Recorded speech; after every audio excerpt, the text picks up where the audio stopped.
Assalamu alaikum. So here is another vlog in the series on Introduction to Literary Theory or the approaches to literary criticism, simplified. So today we are going to discuss post-structuralism.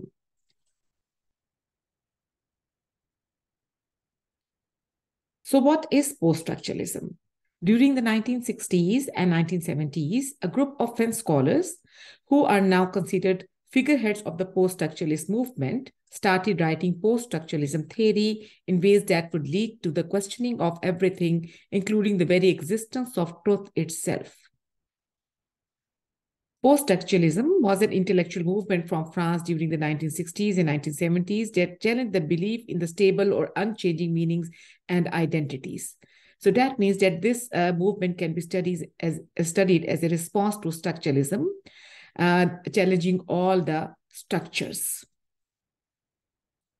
Post-structuralists question the simplicity of structuralism. For post-structuralists, the idea that language and culture were constructed by humans actually presupposed their unpredictability and vulnerability to bias. Post-structuralist theory suggests that the concept of truth is tricky, if not impossible to pin down. This is because the link between signifier and signified is not fixed, as structuralists believe, due to the influence of multiple factors. Here is an example. Person A might associate the signifier cat with the image of a cute, furry, biscuit-making creature with pointy ears and whiskers, while person B might associate it with a horrible, furry, allergy-inducing creature with pointy claws and evil eyes. The different meanings person A and person B associate with the same signifier cat are based on their own individual experiences with the concept it represents.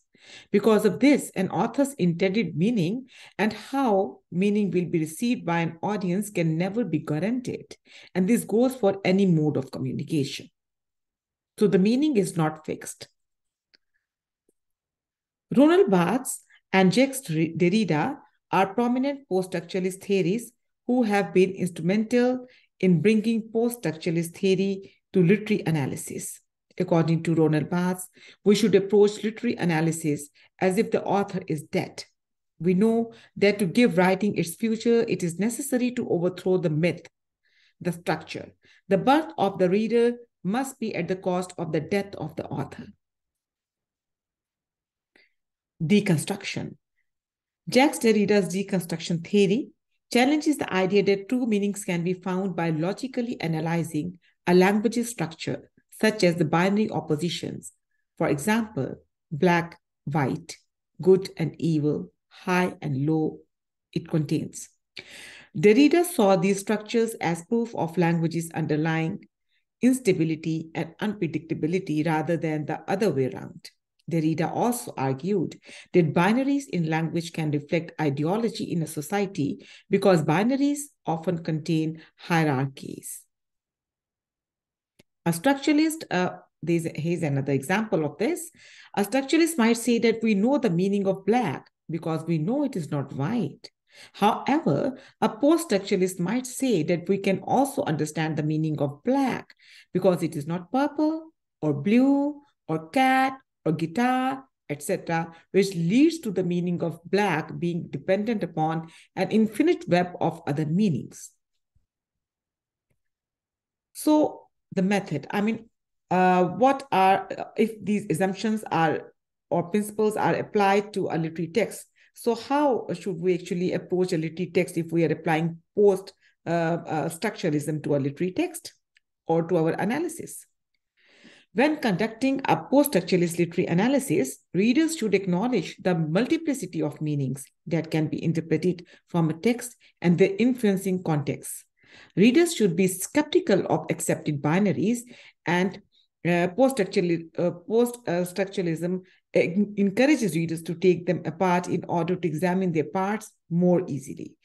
This leads to a better understanding of the meanings of binaries within the context of the individual text and also within a wider society.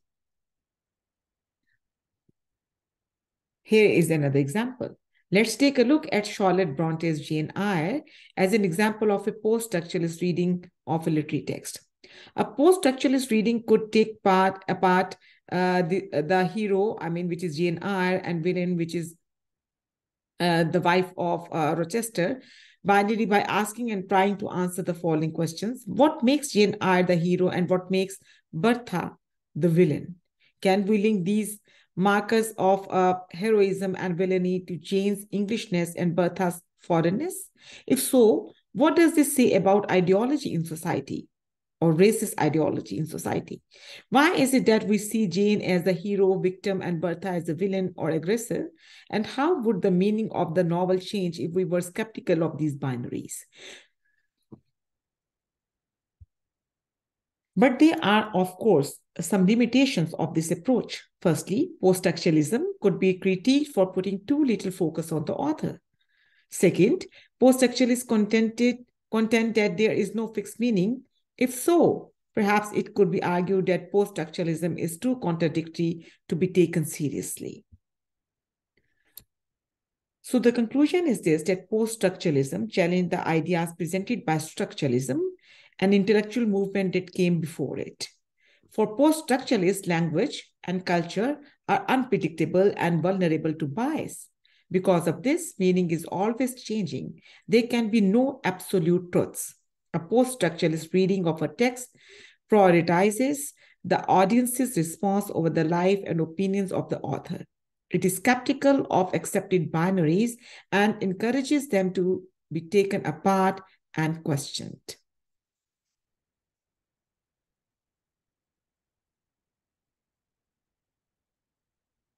Thank you so much. I hope that you enjoyed this short presentation to simplify post-structuralism and to know what it means, a post-structuralist analysis.